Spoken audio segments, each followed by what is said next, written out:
Good morning, everyone. Sana po ay napasayaw kayo sa ating mga tugtugan this morning.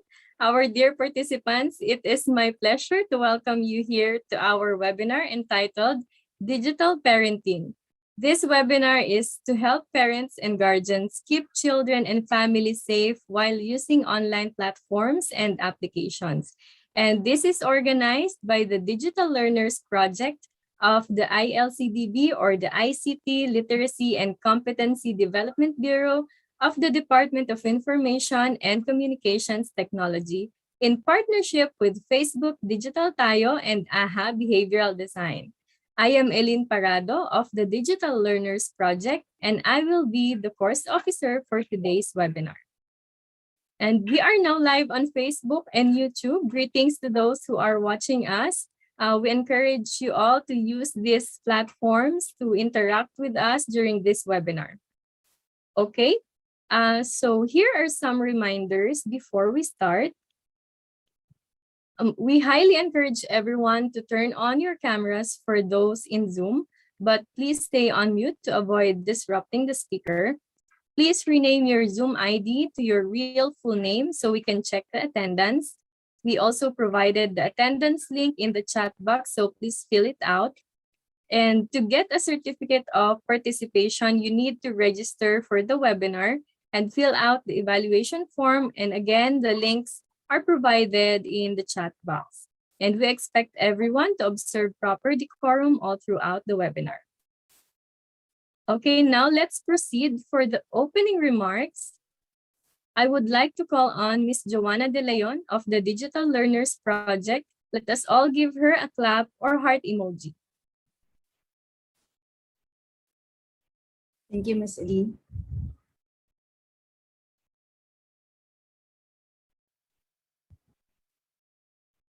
So welcome everyone, dear participants, especially to our dear parents and other people who have registered in our Facebook page.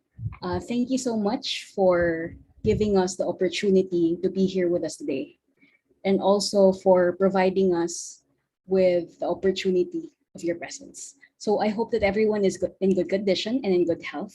On behalf of the ICT Literacy and Competency Development Bureau of the Ilcdb of the Department of Information and Communications Technology, it is my pleasure to welcome you in this webinar.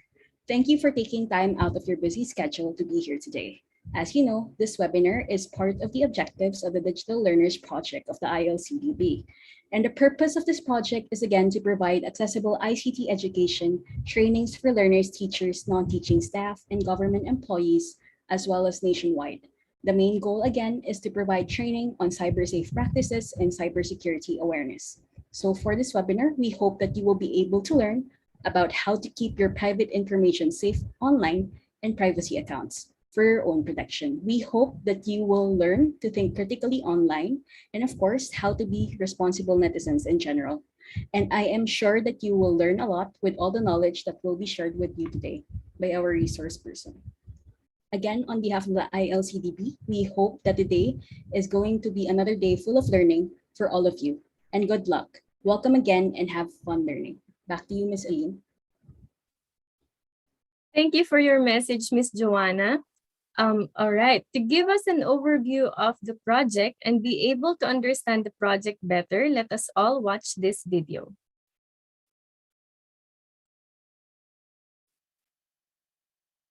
Welcome to Cybersafe Learning for Education project.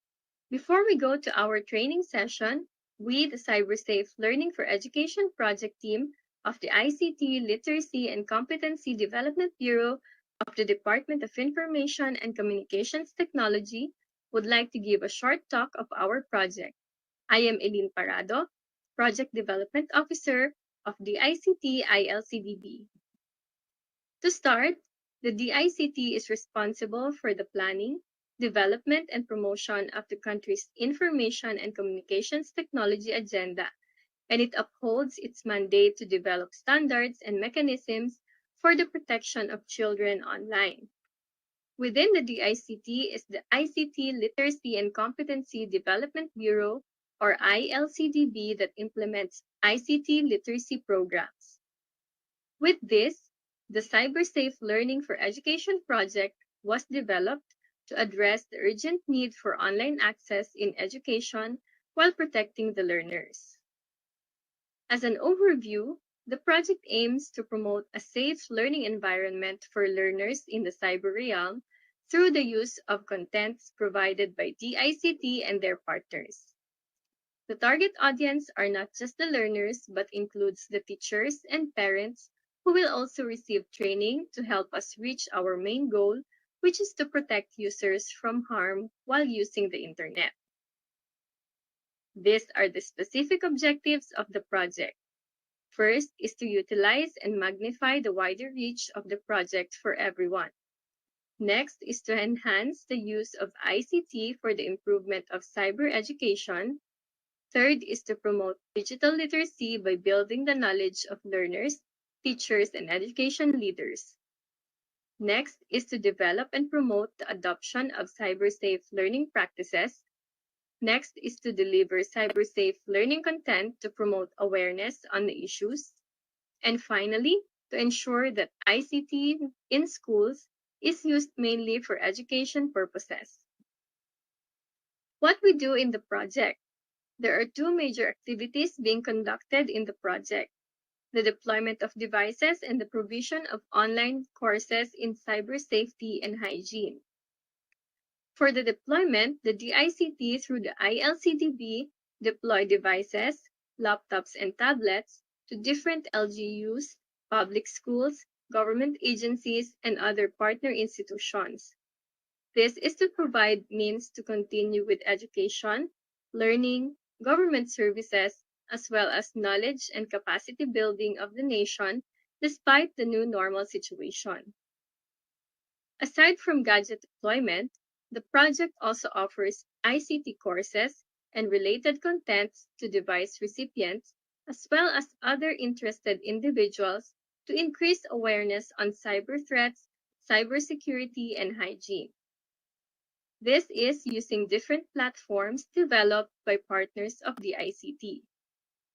These online courses were made possible in partnership with different private and public institutions, such as University of the Philippines College of Education, Buri Technology Incorporated through CAST Learning Management System, Cisco Networking Academy, Stairway Foundation Incorporated, Digital Tayo from Facebook and AHA Behavioral Design, Microsoft, and Go Philippines. So that's for a quick introduction on the Cybersafe Learning for Education project of the DICT Ilcdb. If you have any question, feel free to reach us at cybersafe@dict.gov.ph. Thank you and happy learning to all. Okay, I hope you now have the idea of what is our project all about. Now we would like to show an introductory video on misinformation from Facebook Digital Tayo. Watch this video and learn about tips on how to always keep your digital experience safe and secure and be fully informed on the right kind of information. Let's watch this. Matindi talaga ang epekto ng COVID-19 pandemic, hindi lang sa kalusugan, kundi pati na rin sa social media. Kasama sa pagkalat ng virus ang mabilis din na pagkalat ng mali o peking balita tungkol sa COVID-19. Hi guys, my name is Jello, ang inyong Digital Tayo Trainer. Sa panahon ngayon, napakahalagang magkaroon ng ligtas at responsableng komunidad. Siyempre, kasama na dito ay ang pagiging mapanuri sa iba't ibang balita na nakikita natin sa social media. Lalo na kung ito ay tungkol sa COVID-19. Marami talagang impormasyon ang pwedeng makuha sa Facebook. Ngunit sa dami ng impormasyon, paano mo ito maisusuri kung ito ay totoo o hindi? Narito ang ilan sa mga tips na pwede mong magamit upang masuri kung totoo ang balita. Number 1, suriin ang headline ng mga balita. Minsan, talaga namang agaw pansin ang mga headline ng mga peking kwento o balita. Kadalasan, naka all caps o malalaking letra at gumagamit ng maraming exclamation point. Tandaan, Kapag may mga kagulat-gulat na pamagat o tila hindi ka panipaniwala, marahil hindi to totoo. Number 2, tignan mabuti ang URL. Tignan kung ang link ng balita ay mula sa website ng isang lehitimong news outlet o ng isang government agency. Karamihan sa mga website na nagkakalat ng maling balita ay nanggagaya ng lehitimong website sa pamamagitan ng pagbabago ng kaunti sa URL nito. Maaaring pumunta sa mismong website para masuri, makilatis, at makumpara ang URL sa lehitimong source. Number 3, maging mapanuri sa mga litrato. Marami ng paraan ngayon para ma-edit ang mga litrato o video na nilalabas ng mga lehitimong source. Siguruhin galing ito sa verified page ng source. Minsan, bagamat totoo ang litrato, ginagamit ito sa hindi angkop na konteksto. Maaaring hanapin ang mga litrato o mga larawang ito sa internet upang masuri ang pinagmulan nito. Number 4, suriin ang mga ebidensya. Suriin ang mga nilagay na impormasyon.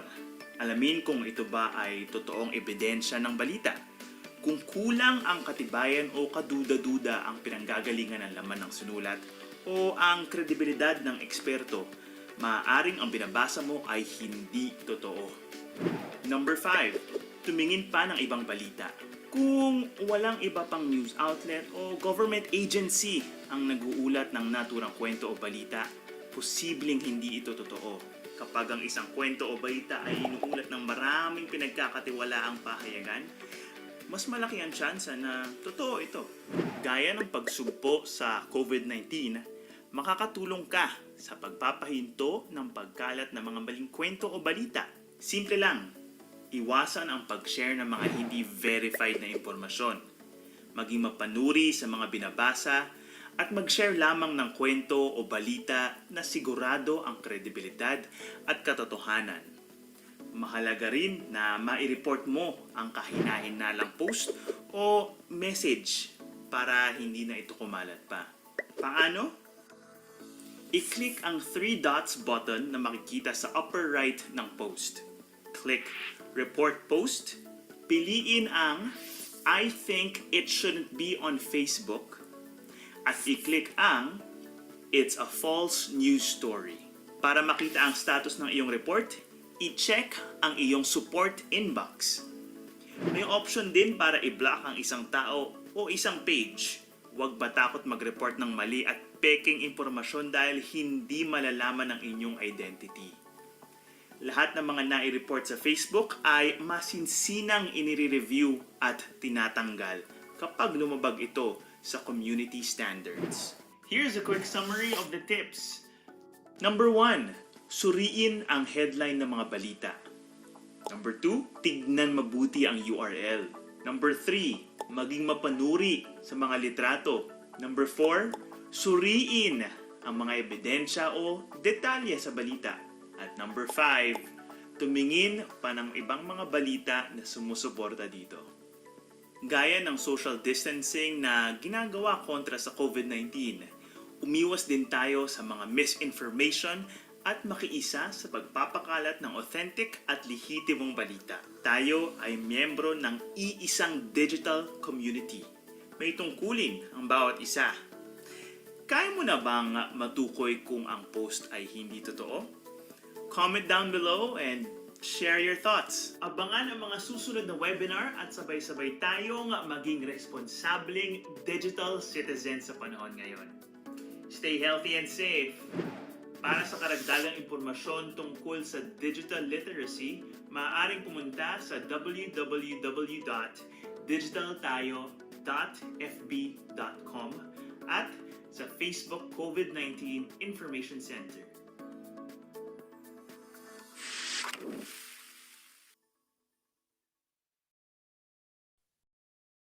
Okay po, sana ay may mga napulot tayong kaalaman kay Kuya Jello ng Facebook Digital Tayo.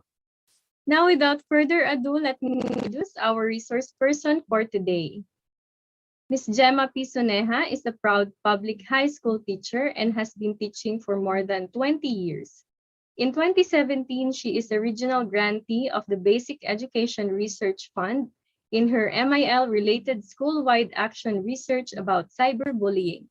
In 2018, she was one of the writers of the modules on promoting intercultural dialogue and a culture of peace in Southeast Asia through shared histories, a DepEd UNESCO project of the Bureau of Learning Delivery, and was a demonstration teacher on the pilot implementation of this project in Mindanao at the Division of Butuan City. In 2019, she was chosen by the U.S. Department of State to participate in the International Visitor Leadership Program for Media and Information Literacy through education to observe and undergo MIL training in 5 key states in the U.S. And in 2020, she also became part of the learning resource team of the SDO Marikina City as Araling Panlipunan module writer and at the same time a content validator of the Araling Panlipunan self-learning modules for remote or distance learning during this pandemic. She is also one of the Araling Panlipunan item writers of the DepEd NCR year-end exit assessment last school year and this school year. Last year of 2021, she was a demonstration teacher of the UNESCO APNID Philippines International Webinar and 20th National Convention on Developing Digital Citizenship and Leadership Towards Education 5.0. She is currently the Vice President for High School Affairs of the High School Philippine History Movement, formerly known as Ibalik ang Philippine History sa High School Movement. She is Facebook Philippines Digital Tayo Resident Trainer and National Council for Children's Television resource speaker. She is a contributing author of the MIL for Democracy Handbook published by Out of the Box in partnership with the U.S. Embassy, and she is one of the pool of movie assessors for Cinema, or Catholics Initiative for Enlightened Movie Appreciation, a film rating and classification board of the CBCP Episcopal Commission for Social Communication. Let us all give a clap emoji or heart reaction to our resource person, Ms. Gemma P. Soneja.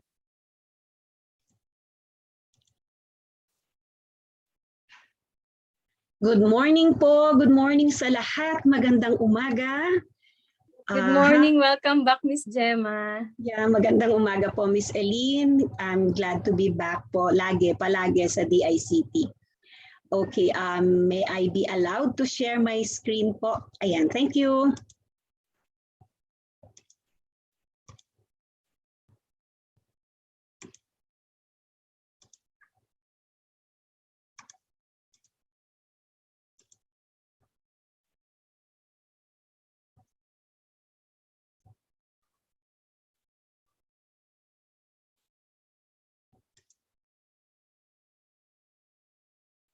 Okay. Wait lang po.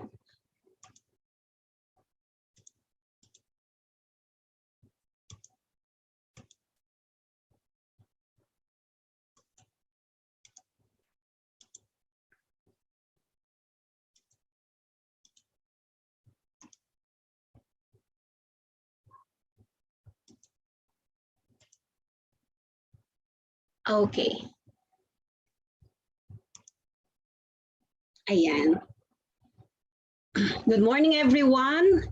Welcome to Facebook Digital Tayo Digital Parenting Webinar. I am seeing messages of greetings in our chat box coming from Antipolo, Batangas City, Ilocos Sur, nakakatuwa, and people from UMAC, and parents and guardians of PGA. Magandang umaga po sa inyong lahat. Pwede ko po bang malaman kung sino po sa ating mahigit 100 audience participants inside this platform, kung sino po ang parent or student or guardian? Pwede pong pa-comment sa ating chat box kung ikaw ay parent, P. Kung ikaw po ay guardian, nag-aalaga ng pamangkin, G. Kung ikaw po ay umaattend dito dahil interested ka lang din sa ating session, S. Kung ikaw ay student. Ayan, ay maraming parent. Good to know. At may mga students. And a handful of guardian. Nice, nice. Okay. Ayan. Magandang umaga po sa inyong lahat. Ayan. I am very excited to meet all of you today, and I hope you are excited as well to learn from this training. Just a little heads up po, I would like to make this discussion a little interactive. So I would like to encourage you to participate using our chat box. Nagsimula na po tayo ngayon from typing in your the letters kung ikaw ay student, parent, or guardian. So gusto ko rin po sanang ipagamit sa inyo yung mga emoji reaction ng platform na ito na makikita nyo sa baba ng inyong screen. Sige nga po, pagkatas natin gamitin yung chat box, pwede ko po bang makita yung emoji reaction nyo? Bigyan nyo naman po ako ng papuso, paunang pampagana sa umagang ito. Pahingi naman ng puso dyan. Ayan. Ay, nakakatuwa. May mga nagbigay ng puso sa chat box, di ba? Thank you, thank you. Salamat po. Sige. Ayan. Balik tayo sa ating chat box. Nag-breakfast na ba kayo? Alas 10 na, pero I'm sure nag-breakfast na kayo. At ready nang makinig para... Ayan, salamat Miss Liz. Ayan, salamat Glads. Thank you, thank you. Sige, moving on. Sige, I am Gemma Soneja, your Digital Tayo Partner Trainer. As I proceed to my discussion, allow me to tell you a little story about myself. Alam niyo, whenever someone asks me what I do in life, I always give two answers. First, I tell them that I am a mother. Ako po ay proud na nanay. And second, that I am a teacher, kagaya ng sinabi kanina ni Miss Liz. Ni Miss Eileen, okay. I am a mother of 4 lovely and wonderful girls. My eldest is now 26 years old, while my second is 21 years old na, and my third is 20 years old. My youngest just turned 10 years old last January of this year. So every day, I deal with these kids who are of different age range. It is from them that I started my advocacy in media literacy. All of them were allowed to have a social media account when they reached high school. And all of them were only given their own cell phones when they also got into high school.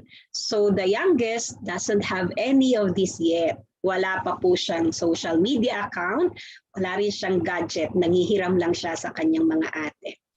When my eldest was still in her high school, that was more than 10 years ago, and the other two were in their grade school, I intentionally engage my kids into casual conversations on topics about growing up, crushes and life issues by using advertisements and telenovela scenes while we're watching TV as talking points. I watch TV with them.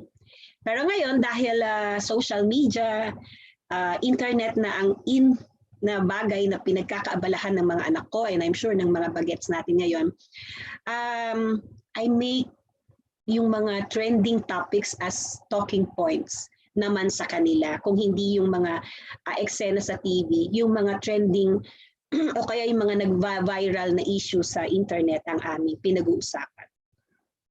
My heart has been into this kind of endeavor, media literacy, even before it became a subject in the basic ed curriculum in the senior high school. And yes, I am also a teacher. I teach in parang high school. Hindi po siya elementary, pero totoo pong high school siya. And I've been teaching in this institution for more than 20 years now. And maybe you are asking yourself, why is this program important? And why is DICT has been very dedicated in providing you modules, sessions from how to take care of your social media account, how to learn cybersecurity, digital citizenship, and everything, di ba?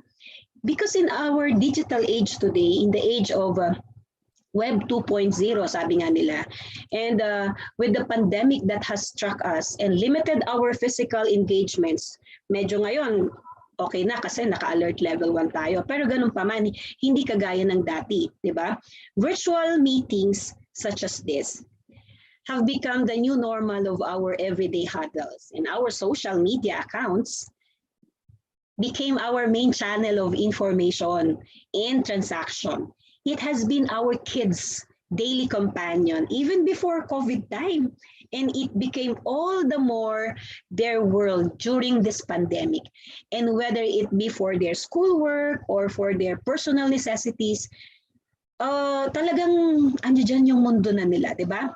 Medyo naging kakaiba nga at mas lalong naging challenging ang pagiging parents natin ngayong panahon na ito.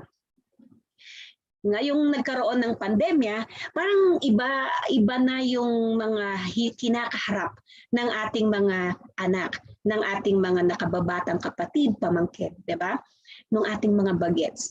Kung tatanungin ko nga kayo, di ba? Kung ang ating buhay nanay o buhay tatay, o buhay mo bilang parent, sige nga po, kung ang buhay tatay mo o buhay nanay mo ngayong pandemya ay isang pamagat ng kanta, anong pamagat ng kanta ang kwento mo? Sige nga po, pakilagay nga po sa ating chat box kung ano ang pamagat ng iyong kanta na aakma sa iyong buhay parent ngayong pandemya na ito. Pahingi nga po ako ng sagot sa ating chat box.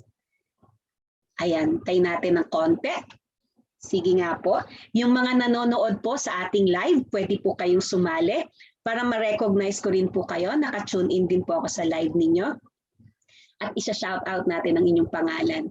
Ayan, sabi ni Nelsie, iingatan ka. Yes, parang mas lalong naging ganun yung challenge na ingatan yung ating mga anak. And thank you sa DICT for giving us this kind of session para mas maintindihan natin ang mundo ng ating mga anak, di ba?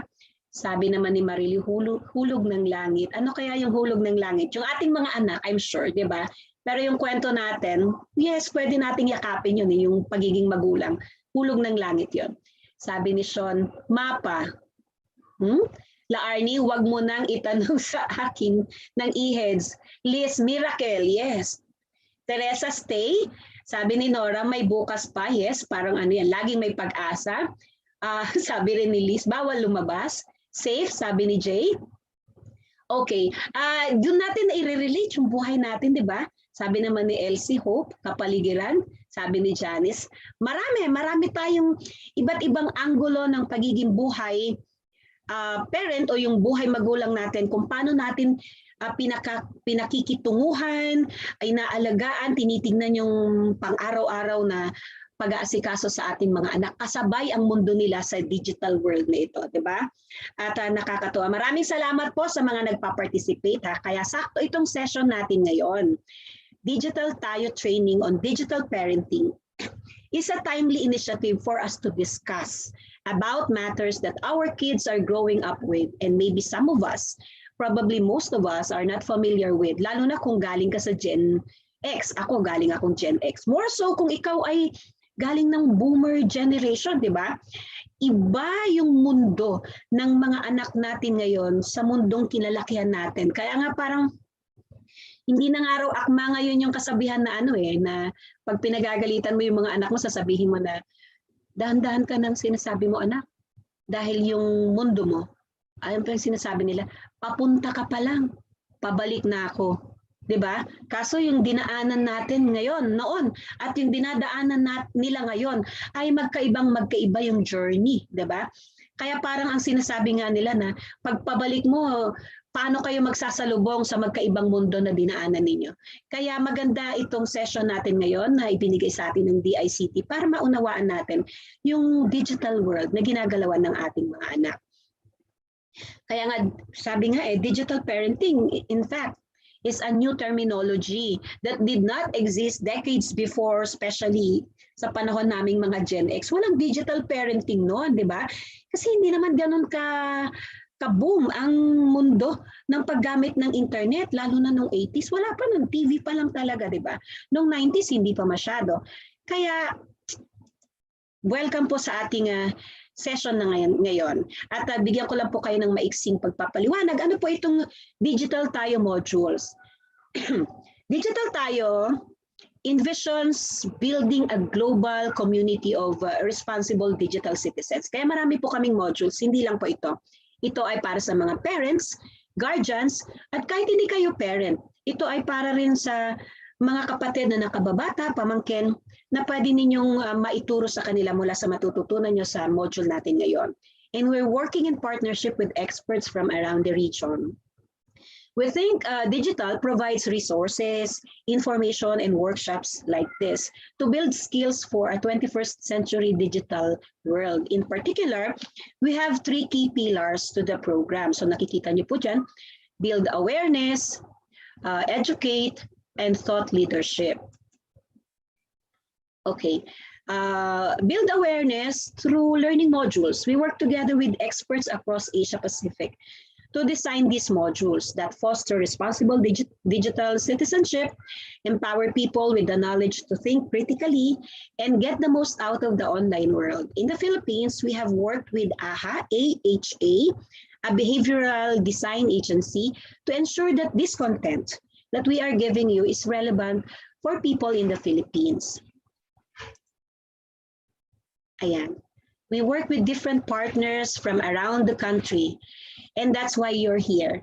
We want to create a community of trainers of responsible digital citizens from all over the country who will teach our stakeholders to become responsible digital citizens. This community, the people in this room, in this platform, is also the place where you get the chance to learn from each other and thrive together. Because why not, di ba?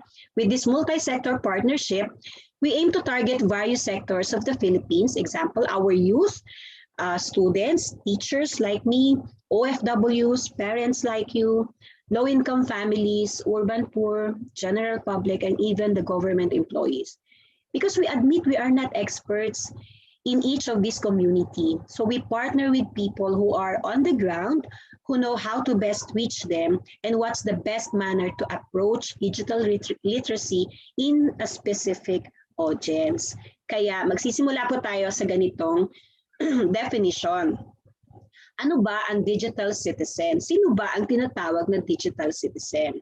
So from our slide, makikita nyo dyan, sabi dyan, a digital citizen is a person who has the confidence to use the technology and he or she has the capacity and knowledge to understand the information online, have a positive interaction, and communicate to other people, with other people. Take note po of the word positive here. It's because we really wanted to foster and promote positive, ethical, and responsible digital citizenship. So itatanong mo pa ba, bakit ka nandito? Di ba? The fact that you are part of the digital environment, it's good that you are here. And it's good to know and understand the world where our kids spend most of their every hour of the day. At tayo din naman, di ba? Maybe some of us work from home, make use of social media every now and then. We spend most of our time in front of our screens. Aminin natin yan, lalo na ngayong nagpandemya. Kung hindi sila naka-laptop, yung mga bagets natin, tayo rin, gamit naman natin desktop o kaya tablet. I'm sure kung hindi yun ang hawak nila, hawak naman natin palagi ang ating mga cellphones. Diba? And we Filipinos remain to be on top in social media and internet usage worldwide for 6 straight years now. And that's from Rappler's news article written last January of just this year. So before I delved into our topic, I delve into the heart of our topic, I'd like to give you a little activity, a short activity po.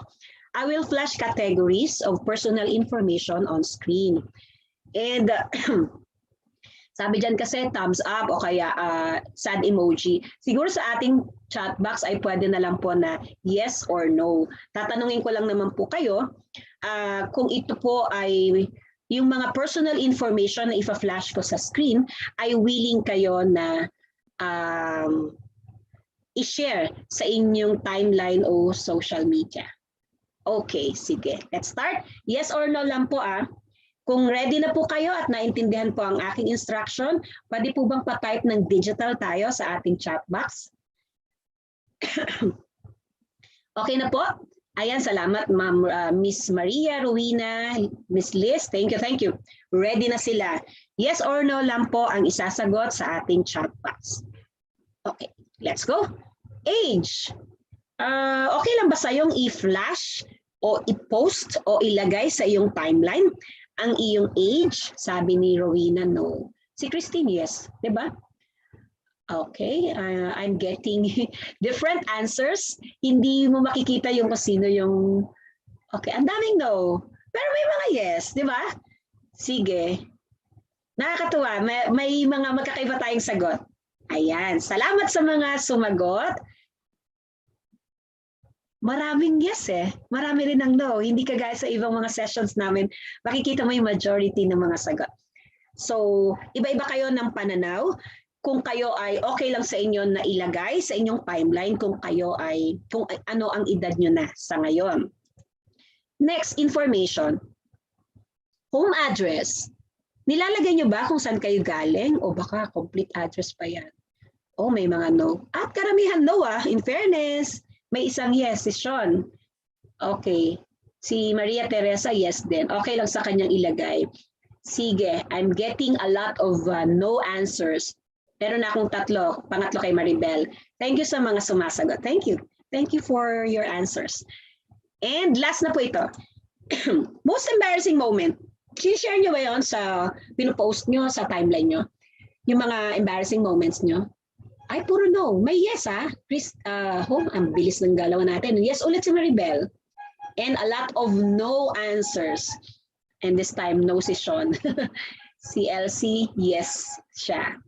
Okay, si Robert, yes. Oh, yes na yes kay Glance. May yes and no. Pwede ko bang malaman kay Marilu? Marilu, can you open your microphone? Pwede ba yun? Pa-share. Bakit yes and no? Marilu, short answer. Miss Marilu?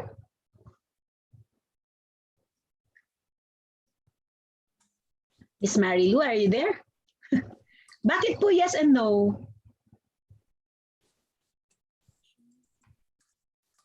Oh, nawala na si Miss Marilu. Sorry. Okay, thank you, thank you. Okay. Sige po, pwede lang pa-share na lang sa chat box. Makikita naman natin lahat yan. Thank you, thank you. Thank you for your active participation. Later, we will know why I asked you these questions. Ano ang relevance ng mga tanong at ng mga sagot ninyo sa pagdaloy ng ating usapan? For now, let us start with this idea in mind. How can we keep our families digitally safe? Okay, and how can you create a safe online environment for them? Okay, and we will talk about safety nets on how we can keep our families digitally safe and create a safe online environment for them. As you can see on your screens, we listed 6 measures which you can do. Okay, I will discuss them one by one. So ito po yung mga gusto naming ituro sa inyo na pwede nyong mga pamamaraan na pwede nyong gawin para po sa ating mga anak at sa ating pamilya. So I'll start with number 1. Create and follow the family media plan. Okay. Create and follow the family media plan. So ano ba ang family media plan? So mula dyan sa ating screen, ang sabi, it is a set of agreements on the purpose of media for a family and how to use it to fulfill that purpose. So ibig sabihin, itong family media plan ay agreements. So kung iyan ay agreement, hindi si nanay o si tatay lang ang gumawa. Kung hindi nag-agree si anak, at si anak ay may kontribusyon din sa plano na nakalista sa family media plan na yan. So ano ba ang pwedeng nakalagay sa family media plan? Present ko muna po lahat para dire-diretso po tayo.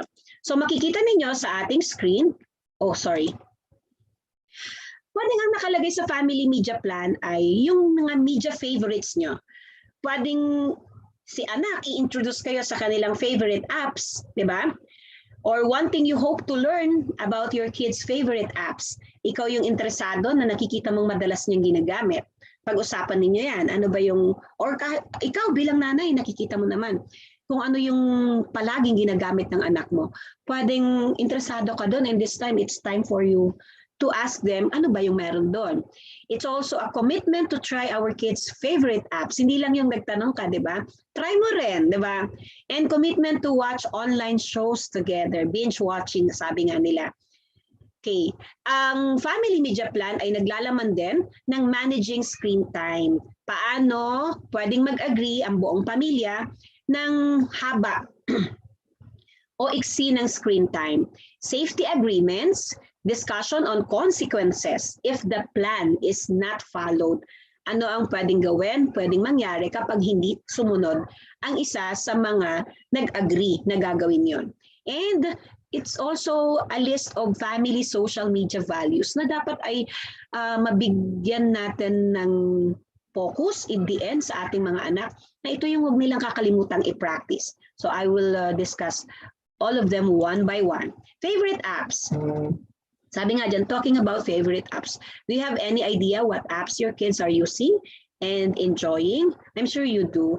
Like TikTok, di ba? I'm seeing a lot of TikTok videos na parent, nanay, anak na nag-TikTok dance together as their bonding time, di ba? Or alam nyo rin ba yung mga games na pinagkakaabalahan ng inyong mga anak like COD o yung sabi nga nila dyan, Call of Duty, Valorant, Roblox, Genshin, di ba? And the likes.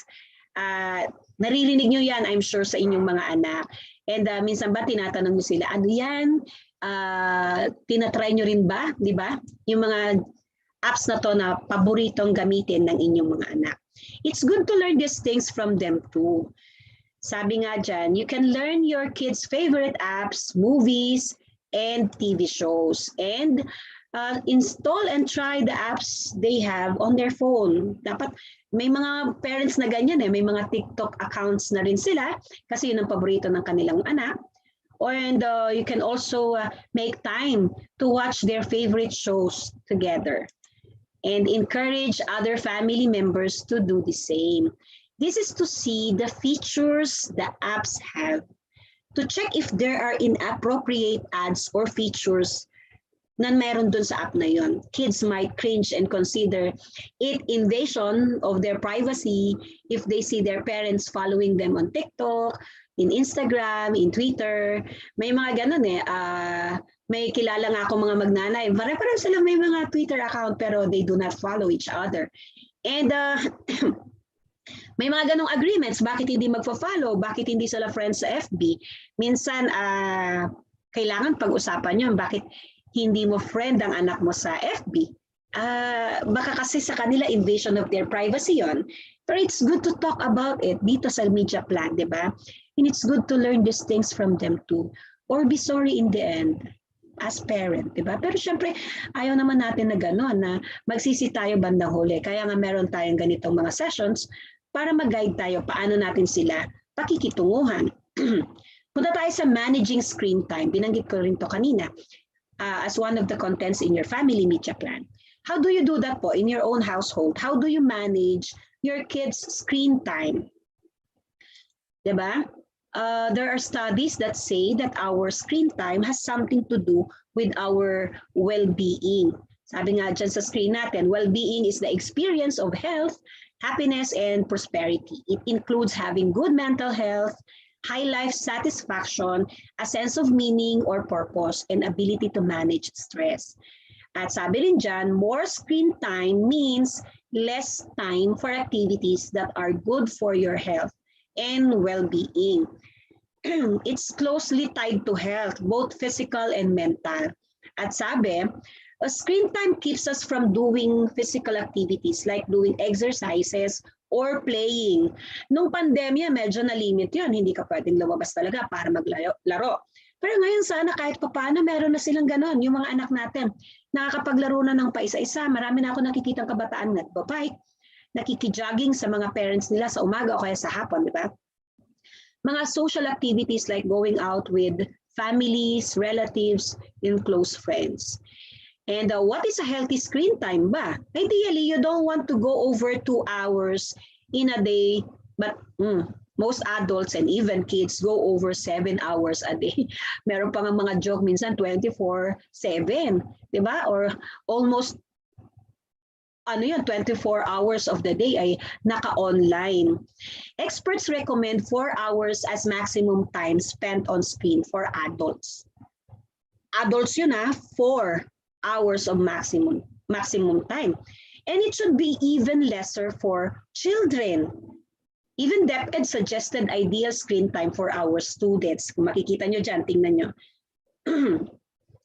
Kindergarten pupils, ang sinasuggest mismo ng DepEd ay maximum of 1 hour of screen time. Grades 1 to 5, maximum of 1.5 hours. Grades 6 to 8, maximum of 2 hours of screen time. And grades 9 to 12, maximum of 4 hours of screen time. Pero in reality, alam nating lahat, aminin nating lahat, hindi yan nagkakatotoo. Pero at least meron tayong ganyang klaseng standard na dapat nating matignan, makonsider na kapag lumalagpas na dito ay alam nating delikado na yan at medyo makaka-apekto na yan sa kalusugan ng ating mga anak.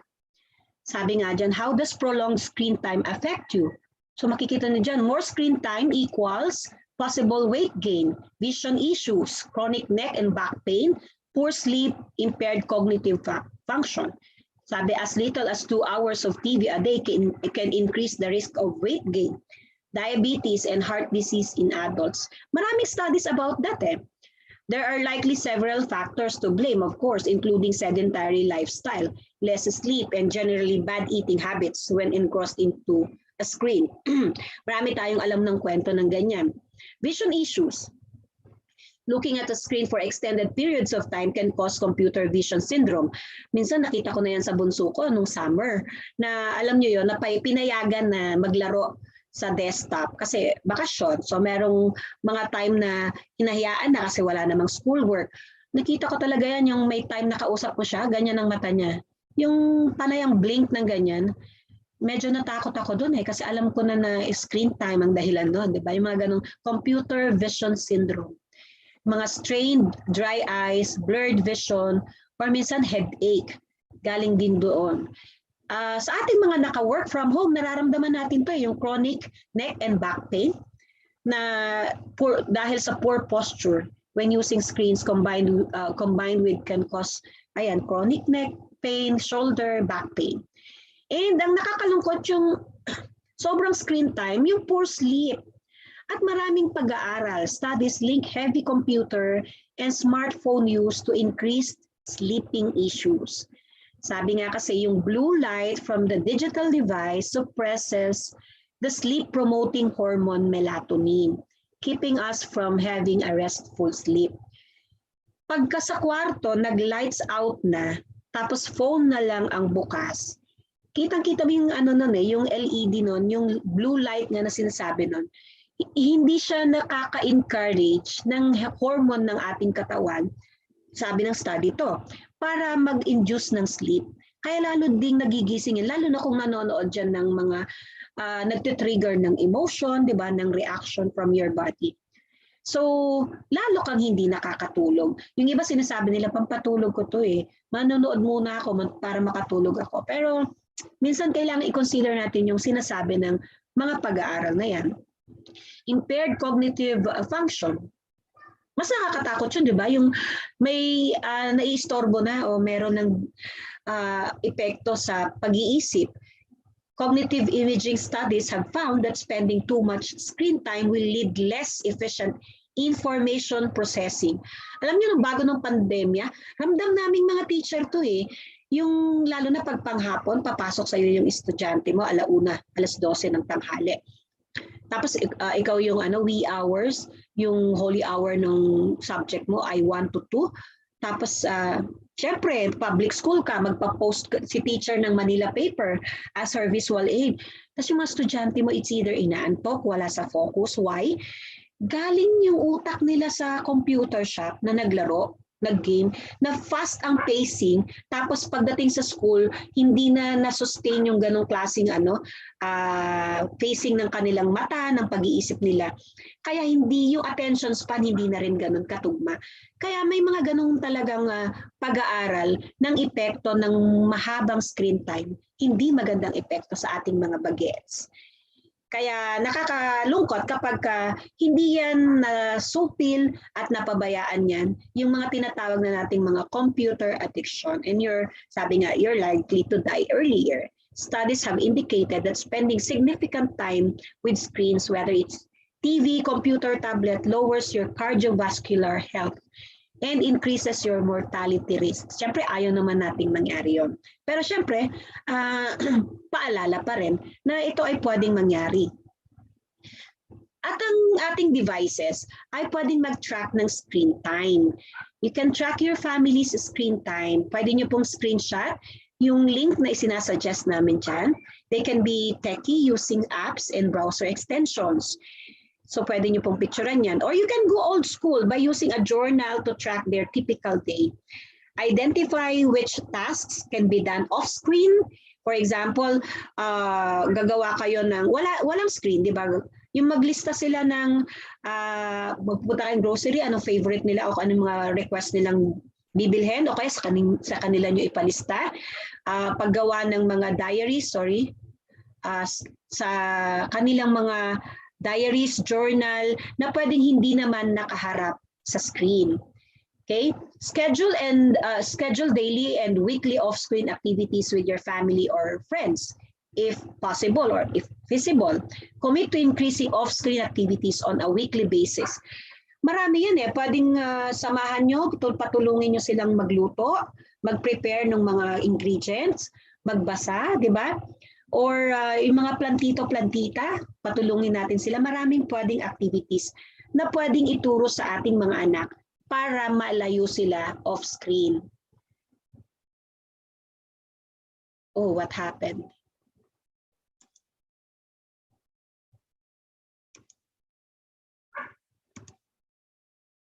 Okay, sorry. May ano sa aking screen. Okay. Ano ang pwede natin gawin? You can agree on a set of rules on social media off hours and zero phone hours so the kids can focus on their schoolwork and assigned chores.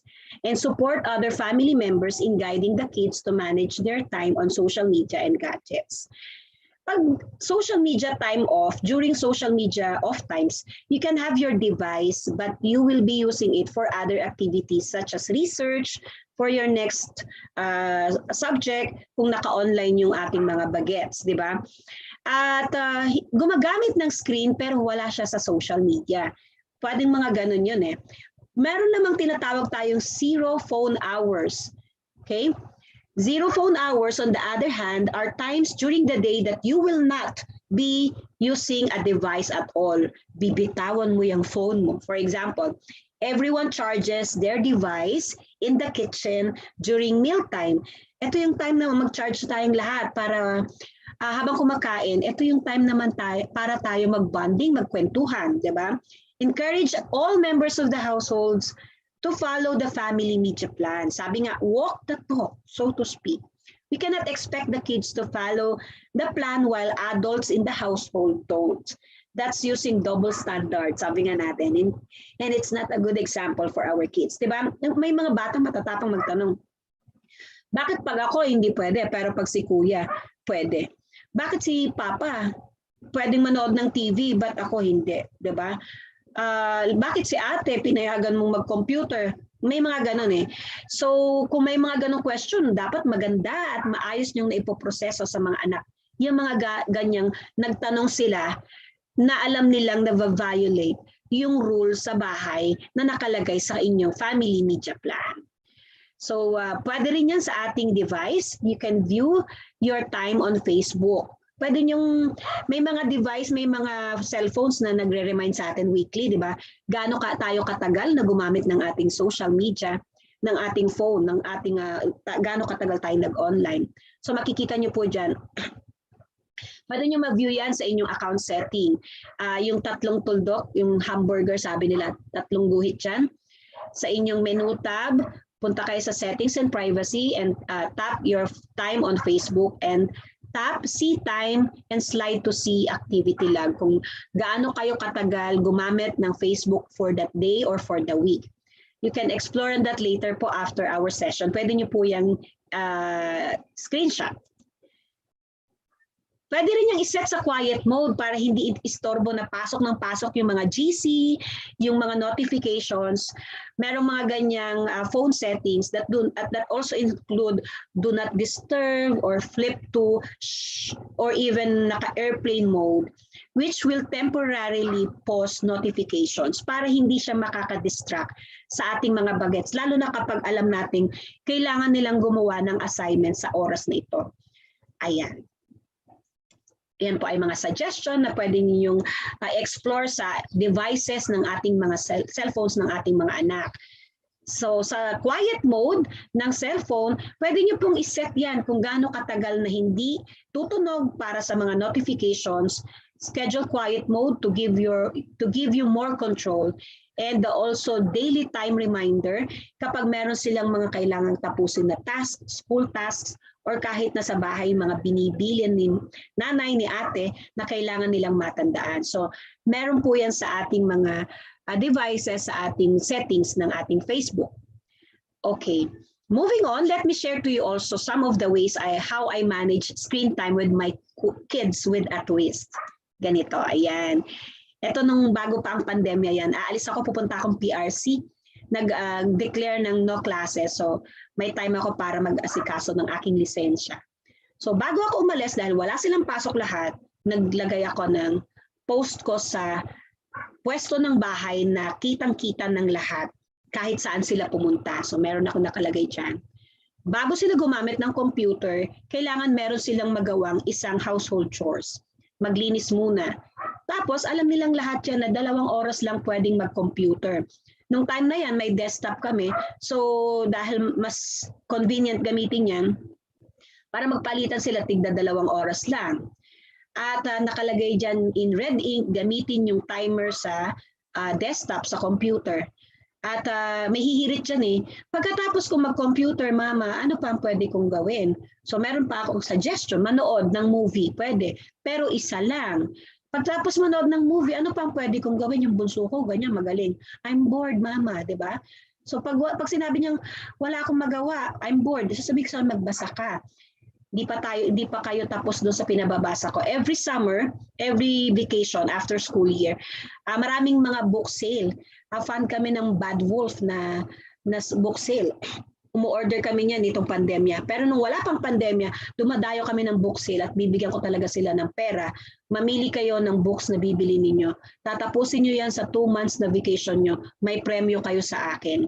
So alam nila yan. Pero yung premyo, yung bunso ko, hindi niya pwedeng sabihin, pag natapos ko ba yung book, bibilan mo na ako ng phone. Hindi. Alam niyang bawal yon sa bahay na sa edad niya hindi pa siya pwedeng mag-phone. So may mga premyo yan just to encourage them to read books, lalo na pag bakasyon, na hindi kayo puro naka-screen time. So meron ako mga ganyang rules sa bahay. Ito naman, nung high school yung aking pangatlong anak. Siya yung pinaka-techie sa amin. At siya yung mahirap suhetuhin, i-control pagdating sa screen time niya. So pang umaga ako niyan, pang hapon siya, high school pa siya nito. So alam ko na pag alis ko, magbubukas siya ng desktop, gagawa ng assignment, lagi naman ganyan ang dahilan ng mga bagets. So binago ko yung desktop wallpaper namin. At yung panahon na yan, usong-uso pa si Lola ni Dora. So ayan, nag-post siya.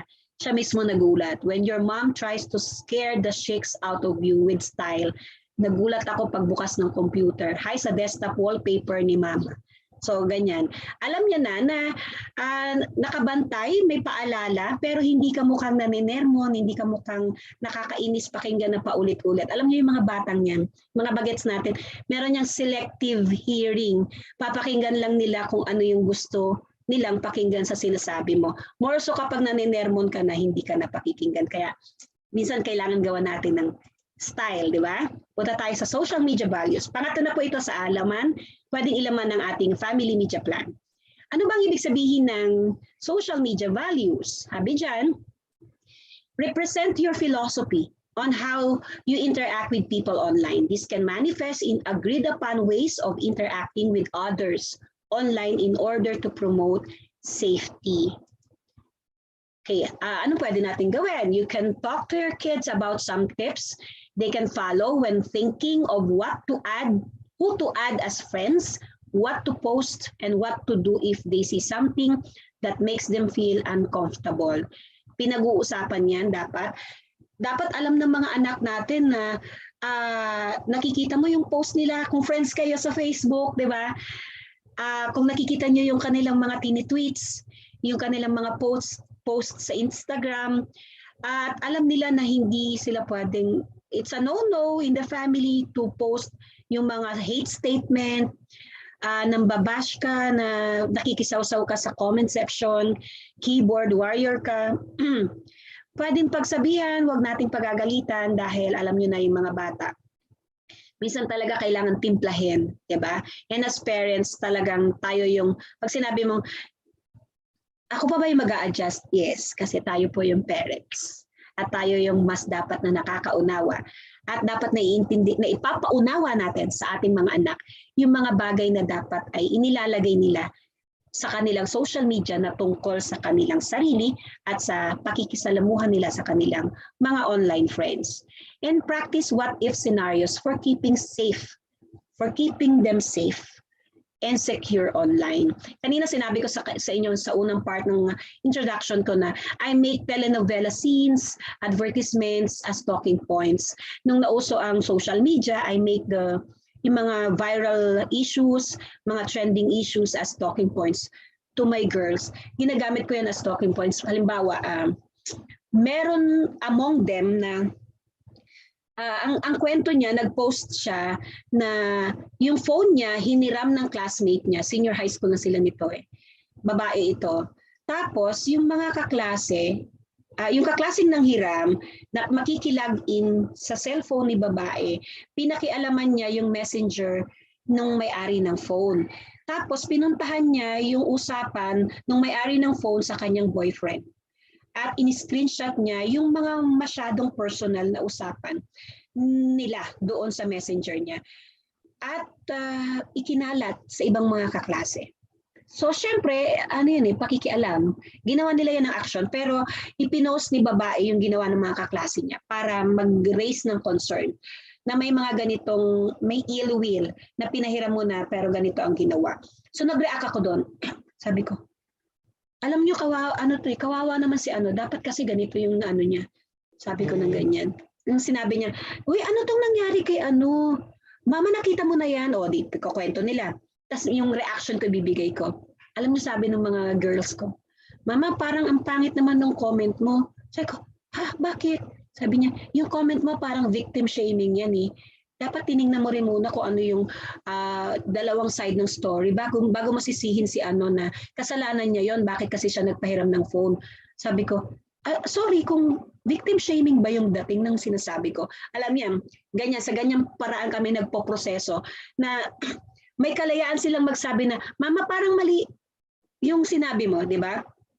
Kasi over the years, kapag ganun yung kwentuhan ninyo na hinahayaan natin silang maglabas, mag-express ng kanilang saloobin, sa ganung paraan, pwede nating maproseso yung mga values, social media values na dapat ay gusto nating ituro sa kanila. And kahit papano sa mga ganung pamamaraan, nakikita mo rin pagka nagpapahayag na sila ng kanilang saloobin kung ano yung mga naituro mo kasi nai-imbibe na nila yon sa kanilang sarili, sa kanilang pakikisalamuha sa iba at ito na yung pananaw nila. Diba? Yung victim shaming na yon na parang ako yung may ganong pag-uugali ay medyo na-correct ako doon. At nakakatuwa na sa ganung paraan na ipoproseso ko rin yung sabi ko, hindi kasi anak, ito yung mga dapat na tinatandaan natin kapag may hawak tayo na sarili nating device. So ayun na yan, introduction to digital citizenship na yan. How to keep yourself safe and secure online. So mga ganitong trending issues, mga viral issues within the online community na pare-pareho kayong magkakasama. So pwede nyo pag-usapan yan. And remind them that there is no tolerance for bullying even online. So pinag-uusapan din namin yan pag may nakikita silang kaklase o kaya usapin ng bullying online. Kung ano yung mga stand na dapat na naiintindihan natin nila at ipoproseso mo yan sa kanila sa pamamagitan ng isang casual na kwentuhan, parang magkakabarkada lang, na hindi ka mukhang naninermang, dapat hindi nyo ginagaya to, nakita nyo yung, alam nyo yun, nakakatakot minsan hindi na tayo pakikinggan kapag yung boses natin at yung dating ng pagsasabi natin palagi, imbis na paalala ay para tayo nag-i-impose agad ng batas.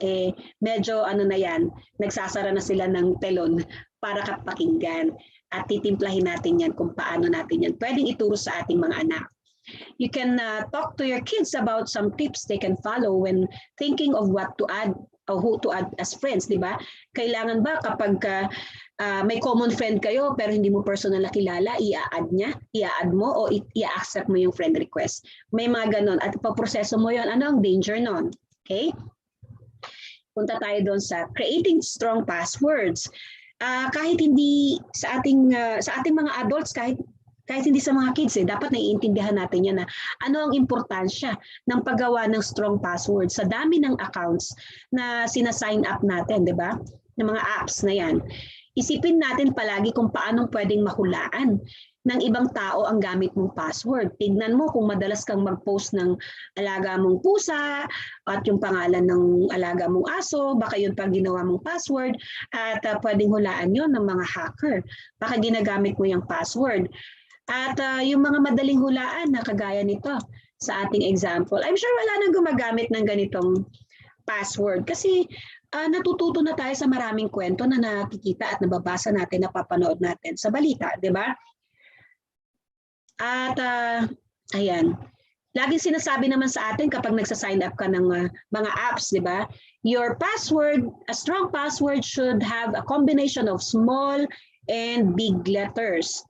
Has different characters, yung mga punctuation marks, hindi siya dapat maiksi. Actually, may nabasa akong article, sabi nga nila, hindi na nga raw enough yung 8 characters na combination for a strong password. Longer than 8 will do, di ba? Kaya maraming mga characters sa combination. Kaso alam niyo yun, sa edad natin, kagaya ko na nasa Gen X, minsan sa dami ng account mo, email, Google, everything, di ba? Na mga apps na sina-sign up mo. Minsan yung danger no, nakakalimutan natin yung password. Kaya gagawa ka ng diskarte. Pero sa bata, sa mga anak natin na nagkakaroon pa lang ng bagong apps, account na sina-sign up nila, lalo na nung mauso ang online class ngayong pandemya, yung bunso ko dahil wala naman siyang social media app na gamit, so meron siyang Google Suite. So nagkaroon siya ng account doon dahil sa online. So yung ang tawag natin doon, default na password kailangan mong palitan. Sabi niya, Mama, anong gagawin kong password ko? Sabi ko, ang sinasabi ko lagi pa kahit sa aking mga estudyante at sa mga anak, your password should be a statement. Para hindi kagad mahuhulaan. Statement, wag naman yung mahabang motto mo, di ba? Yung mga short statement, mantra, philosophy in life mo, motto mo, di ba? Na lalagyan mo lang ng ibang mga combination. You play with your password na alam mong ito yung nag-stick sa'yo, ito yung tinitingnan mo, ito yung motto mo. Hindi madaling hulaan yan ng kahit sinong hacker, I'm sure, di ba? At minsan magandang pag-usapan yan natin sa ating mga anak. How to change your password on your Facebook if you're already logged in. So meron po yan. You can go to your to the security and login settings, security and login at the left, change your password, and enter the current password. Babaguhin mo yan. So you can explore doon sa inyong account setting mamaya sa inyong Facebook later. Pwede nyo pong i-screenshot itong ating slide. And you can do fun exercises, kagaya ng sinabi ko kanina, with your kids on how to create strong passwords. You can screenshot also yung link na aming sinasuggest dyan na pwede nyo magamit with your kids. Ayan. And discuss the importance of being safe online. Marami na tayong alam na ganyan na nahahack ang account dahil yung password ay madaling mahulaan. Okay? Punta na tayo sa number 3. Safety net na to, number 3. Know what to share and what to keep private. What kind of information do you share about yourself on your profile? Natandaan niyo po yung laro natin, yung activity natin kanina, yung 3 questions na tinanong ko. Kung kayo ay yes or no, willing kayong i-share yun o hindi, di ba? What kind of personal information do you put in there? Nilalagay niyo po ba lahat? Parang slam book, parang biodata o resume? Nilalagay niyo po ba sa inyong timeline, yung inyong birthday, yung inyong address, yung inyong email address, or yung inyong phone number? Naku, kung nakalagay po yan sa inyong account setting, sa timeline nyo, naku, kayo po ay best candidate for identity theft. Malaman lang ang inyong address, phone number. Usually kasi di ba ito yung mga basic information. But important information about us para madali kang makilala eh. Kaya ito yung kinukuha rin ng mga gumagawa ng krimen sa itong identity theft na to. Know what to share and what not to share online. There might be kasi a tendency for us to overshare, and that is the biggest security risk na pwede nating gawin. And you are making it easy for criminals to get your information. Halimbawa, excited ka masyado, nakuha mo na yung lisensya mo. Lisensya sa driver's license o lisensya mo sa PRC o passport mo, pinicturean mo, tapos nilagyan mo ng caption, finally, nakuha din kita. Tapos hindi mo binura yung registration number mo, yung address mo, yung birthday mo. Naku, madali nang gayahin yan. Lalo na yung mga ATM cards, alam natin maraming ganyang kwento ng scam. Diba? Hinay-hinay po tayo sa pagpipicture ng ating mga information o paglalagay ng information. Because we make decisions about our privacy every day. Ano ba yung idea o konsepto nyo ng private o privacy? Kasi ito yung, sabi nga dyan, it's the ability to control what people know about you. And it means different things to different people, but it is based on your own decision. Kanina, nung tinanong ko kung willing kayong i-share sa inyong timeline ang age nyo, yun yung unang tanong ko na magkakaiba kayo ng sagot eh. Some information which you consider as private may not be a private information for others. Diba? Pero ang punto natin dito, ikaw ang may control ng mga bagay, ng impormasyon tungkol sa'yo na pwedeng malaman ng iba o pwedeng hindi malaman ng iba. Ikaw ang may control nun. Okay? At ikaw lang ang pwedeng magbigay nun. Knowing what we value as private and how our online behaviors affect our privacy can help us make better decisions about the type of privacy we want. Ano nga yung impormasyon na sa palagay mo, ito lang gusto kong i-share. Ayoko i-share yan eh. Ikaw lang ang pwedeng magdesisyon yan. Hindi ka pwedeng pilitin ng iba. What we did was a game, but we make the same types of decision every day in real life. These decisions and reasons represent our personal understanding of privacy. At huwag din natin kutsain yung iba kung ito yung gusto niyang i-share na na embarrassing moment. Kanina may sumagot nga 'di ba ng yes or no. Pwedeng sa kanya may reason 'yon. Pero kung ayaw mong i-share yung embarrassing moment mo na yon sa iyong timeline, nasa iyo ang desisyon, nasa iyo ang control. Okay? In today's digital world, there are more opportunities to share information about ourselves with others. Because of this, we must become aware of our own understanding of privacy and decide whether we are comfortable with that understanding or not. Anong nga pwede natin gawin sa ating mga anak? You can ask your kids to reflect on their concept of privacy. At ipapaalala mo sa kanila na yung pag-share, pag-overshare ng mga basic info mo, address, telephone number, cellphone number, email, ay merong mga danger na pwedeng mangyari kapag shinare mo yon. Pati mga pictures ng buong pamilya, di ba?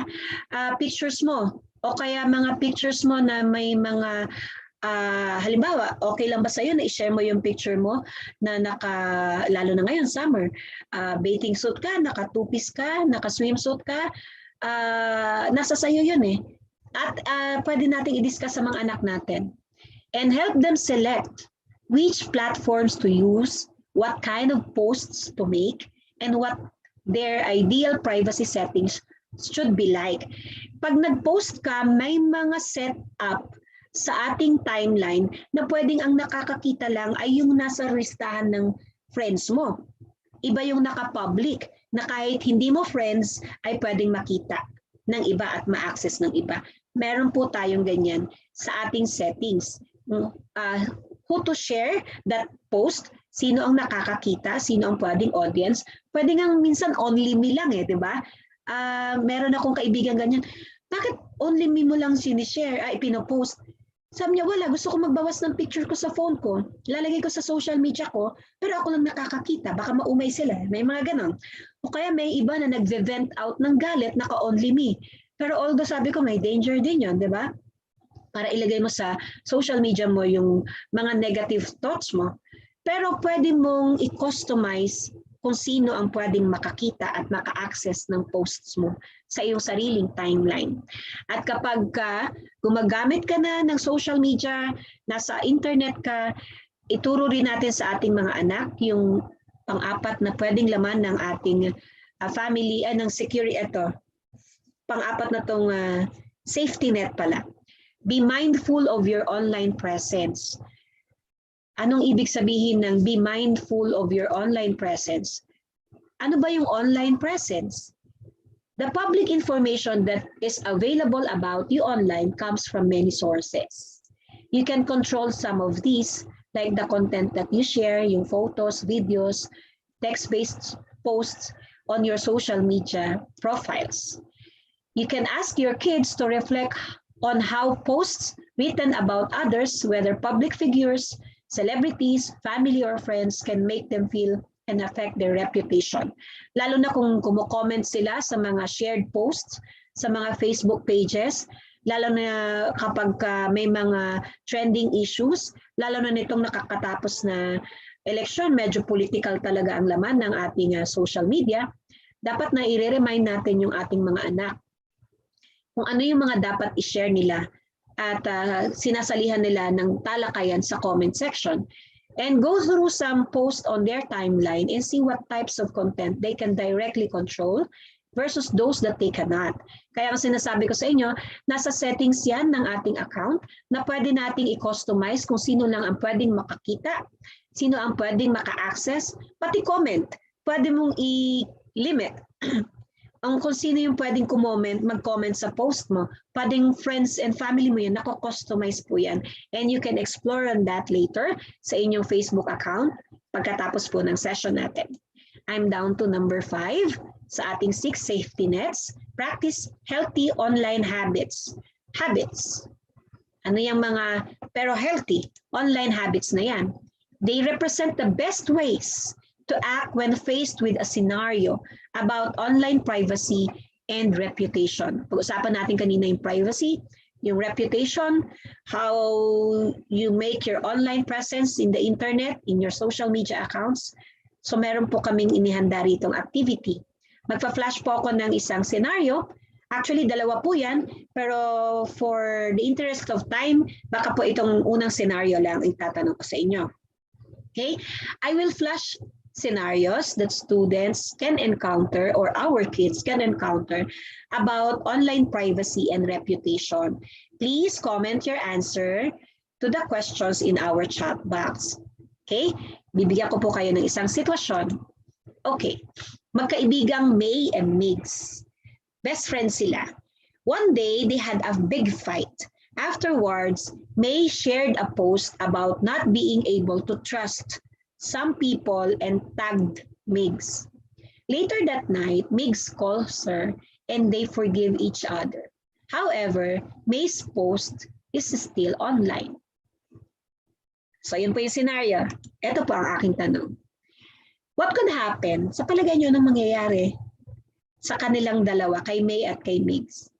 At what should May do or what should Migs do? Sige nga po, pahingin naman po ako ng sagot sa ating chat box para makita ko rin naman po ang inyong saloobin at hindi lang po ako ang nagsasalita. Okay, tingnan nga natin. Pahingi naman po ako ng sagot sa ating chat box. Kahit yung isang question lang po. So, palagay nyo na mangyayari dito sa magkaibigang ito. Yung mga nasa live po natin, pwede rin po kayong makisali sa ating usapan. Ano po sa palagay nyo ang pwede mangyari sa away ni May at ni Migs? Nag-post si May ng isang post na ang context ay yung mga taong hindi mo pwedeng pagkatiwalaan, tapos itinag niyo si Migs.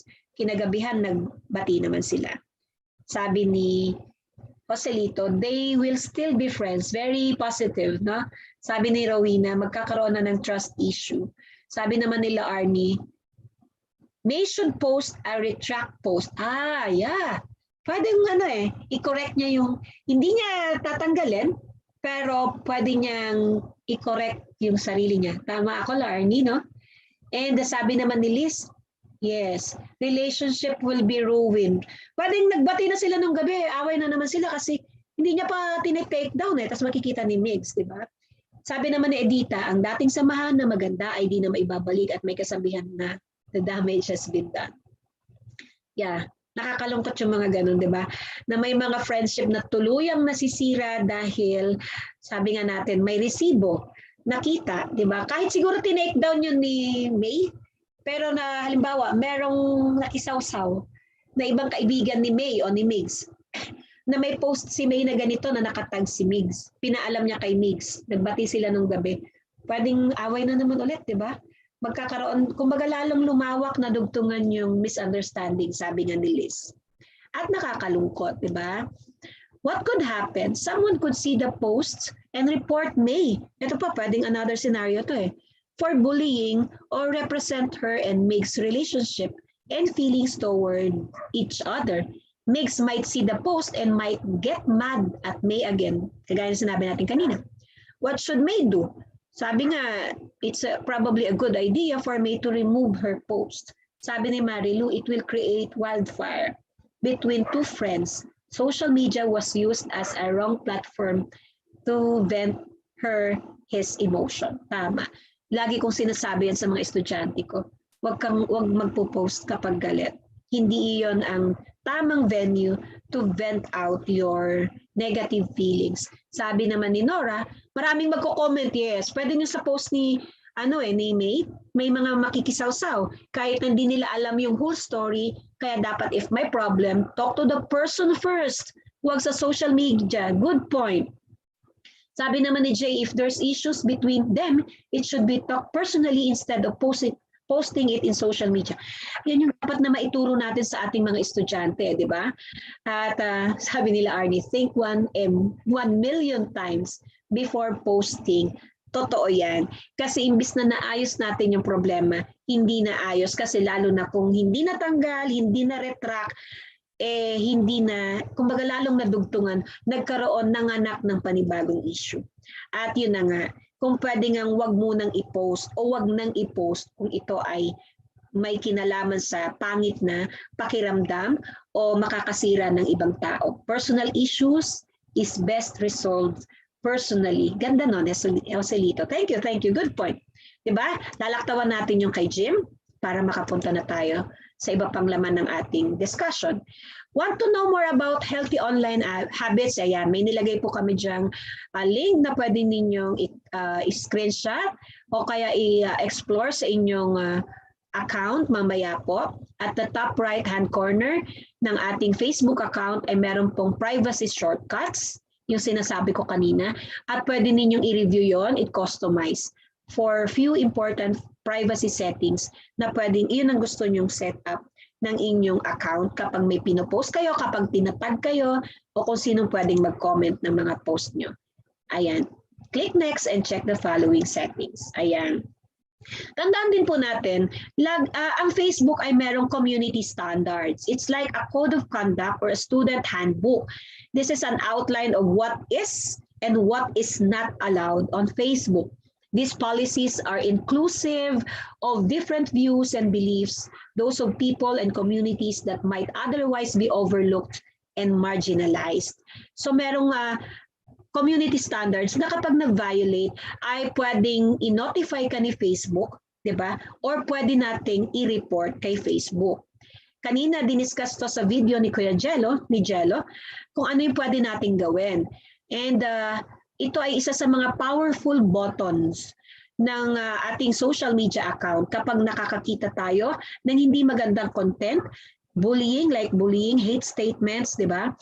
Na lalo na kung ito ay para sa'yo o kaya sa kakilala mo, di ba? O kaya sa isang general na community na kabilang ka. And ayan, diniscuss to kanina sa video. You can click the 3 buttons next to the post in question, yung mismong post. Click report, post, click, I think it shouldn't be on Facebook. Click, tatanungin ka niya kung ano yung issue. It could be a false story, or it could be about a hate statement. Meron mga pagpipilian doon. And check your support inbox to know the status of your report. You can explore on that po later. And ayan, meron po tayong merong getting assistance through the Facebook Help Center. Get answers for FAQs, frequently asked questions, know how to set up your profile and settings, get help managing and following pages, increase your knowledge about sending and receiving messages, and customize the way you receive notifications, and find out if you are hacked. Diba? Pwede po yan. You can perform the same activity with your kids, guide them as they go through similar scenarios as ones we already discussed a while ago, and go through the privacy checkup and how to report Facebook community standards. Pwede rin po yan, paliwanag natin sa kanila, at yung Facebook Help Center. And we're down to the last of the 6 safety nets. Understand and share the feelings of others. Ito po ay mga pagkakataon na dapat ay naituturo natin sa ating mga anak, sa ating mga bagets, yung pagpa-practice ng empathy online, na hindi dahil kwento ng iba ay wala ka ng pakialam, at dapat ay matutunan nilang mag-stand up for others, and magbigay tayo ng mga situations. What are the things you can do or you can do to help your kids practice online empathy on situations like bullying, difficulties at home, difficulties with academics, and others. Ditong panahon ng pandemya, nakakatuwa, at alam kong baka nakita nyo to sa news, di ba? May elementary to grade school na i-feature siya dahil nag-volunteer siya na tulungan yung mga classmates niyang nahihirapang gumawa ng school tasks dahil sa issue ng internet. Siya may internet siya. Pero dahil mga kapitbahay niya to, ay nag-volunteer siya na turuan kahit papano yung 1, 2, 3 kaklase. At naging student, parang kumbaga assistant siya ni teacher na matulungan yung mga kaklase sa mga challenges nila sa paggawa ng mga school tasks. Yung mga ganitong pagkakataon ay pwede nating maturuan ng ating mga anak kung paano sila pwedeng makatulong, lalo na ngayong panahon ng pandemya. Marami ang nahihirapan din tayo, pero mas magandang tayo ay nagiging blessing to others at maituro natin yan sa ating mga anak. Okay, so ayan po ang katapusan ng 6 na safety nets na sinasabi natin, how we can keep our families digitally safe and create a safe online environment for them. Review lang po ulit natin ha. You can create and follow your family media plan. Teach our kids to how to create strong passwords and the importance of having a strong passwords, and know what to share and what to keep private. Be mindful of your online presence, practicing healthy online habits, and understanding and sharing the feelings of others. Thank you very much po. Maraming salamat po sa inyong pagpa-participate sa ating discussion ngayong umaga na to. Maraming salamat. Hi Jay, sana nakuha mo yung ating 6 items on screen. Okay, thank you very much po. Thank you so much po, Miss Gemma. Napakaganda ng discussions, and also yung mga participants natin, sobrang nag-i-interact sila. Napaka-interactive ng nangyaring webinar. So thank you so much po, Miss Gemma and participants. Now we are opening the floor for questions po. If you have questions, clarifications, if you have reactions, you may raise your hand po so we can unmute you. Or you may also send the question to me kung nahihiya po kayo. Pwede ko pong basahin anonymously.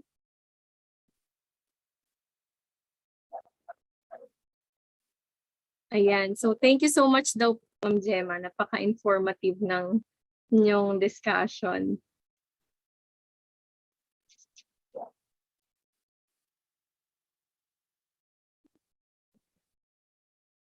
Okay, any questions or reactions? Sobrang thankful sila kay Miss Gemma.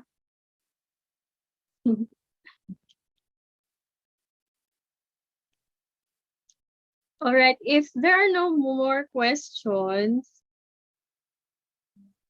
let us proceed to the awarding of certificate. Meron po si Ma'am Liz. Yes, ma'am. May question. Hi, ma'am. Good morning Actually, po. wala pong question, ma'am. Good morning, Ma'am Eileen Parado and our good speaker for today. Maraming po salamat sa inyong sharing of information and knowledge, especially for the parents po. Sana po magkaroon pa po ulit tayo ng ganitong mga klaseng seminar para sa mga magulang. Libre pa, di po ba? Thank you very much po. Yes, thank you so much po, Ma'am Liz. Opo, free webinar po to. Sige, meron pa po bang reactions or questions? All right. If none po, let's take this moment to award the Certificate of Appreciation to Ms. Gemma P. Soneja in grateful recognition as resource person for the webinar Digital Parenting of the Digital Learners Project, given this 25th day of May 2022, signed by Maria Lourdes P. Aquilizan, Director 3 of the ICT Literacy and Competency Development Bureau. Again, let us all give a heart reaction to Ma'am Gemma P. Soneja. Thank you so much po, ma'am. Okay, so we're about to end the program, but before that, please turn on your cameras for a Zoom fee. Okay, may I call on Miss Joanna De Leon to snap a couple of photos? Thank you, Miss Eileen. So, wait lang po. Wait. So, we have 5 pages po. So, on the first page, 1, 2, 3, smile po.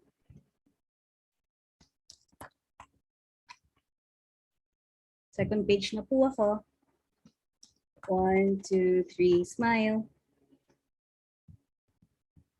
Third page po. 1, 2, 3, smile. Fourth page. 1, 2, 3, smile. And then last page po. 1, 2, 3, smile. Thank you, Miss Eileen. Thank you, Miss Joanna, and thank you to all of our participants for the cooperation. Okay, you may stay tuned to our Facebook page and you'll see our photos for a post-webinar update. Okay, now I would like to call Miss Cali Bermillo of the Digital Learners Project for her closing remarks. Let us all give her a clap and heart emoji.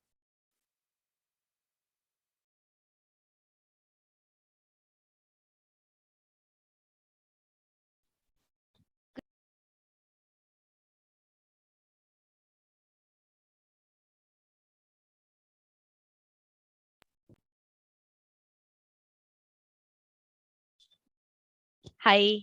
Ayan. Good morning, everyone. We would like to thank our dear participant for joining us today. Thank you to our dear trainer, Miss Gemma P. Soneja. Sobrang thank you po. Thank you, Facebook Digital Tayo and AHA Behavioral Designs. I hope everyone learned a lot because of this webinar and appreciate the topic entitled Introduction to Digital Parenting, as well as getting the essence of the topic further on a wider scale and being able to apply it on a daily basis. I also hope all of our dear beneficiaries and participants can integrate these insights and learnings to their own lives as parents and guardians. Again, on behalf of the Digital Learners Project, thank you so much for attending. Have a great day, everyone. Thank you. Okay, thank you so much, Miss Cali, for your kind remarks.